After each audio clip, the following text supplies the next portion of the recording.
नसीम शाह भारत से शिकस्त के बाद रो पड़े। न्यूयॉर्क टी20 वर्ल्ड कप 2024 के एक अहम मैच में पाकिस्तान की भारत के हाथों शिकस्त के बाद कौमी टीम के फास्ट बॉलर नसीम शाह रो पड़े। हदफ का ताकुब करने में नाकामी के बाद 21 साला खिलाड़ी रोते हुए नजर आए, जबकि शाहीन अफरीदी इन्हें तसल्ली दे रहे थे। वाज़े रहे, भारत ने 120 रन के हदफ का दिफा करते हुए पाकिस्तान को 113 रन तक महदूद रखा।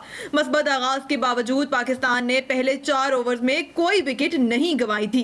ग्रीन शर्ट्स इससे भी फायदा ना उठा सके, क्योंकि कप्तान बाबर आजम 13 रन बनाने के बाद भारतीय बॉलर बुमराह का शिकार बन गए। कप्तान के आउट होने के बाद उस्मान खान मैदान में आए और वो मोहम्मद रिजवान का साथ देने में कामयाब रहे, लेकिन दाएं हाथ के बल्लेबाज अक्षर पटेल के हाथों अपनी विकेट गंवा बैठे। पाकिस्तान को दरमियानी ओवर्स में पार्टनरशिप की जरूरत थी, लेकिन कोई भी बल्लेबाज विकेट पर जमकर बैटिंग ना कर सका। एक के बाद एक विकेट गिरती रही।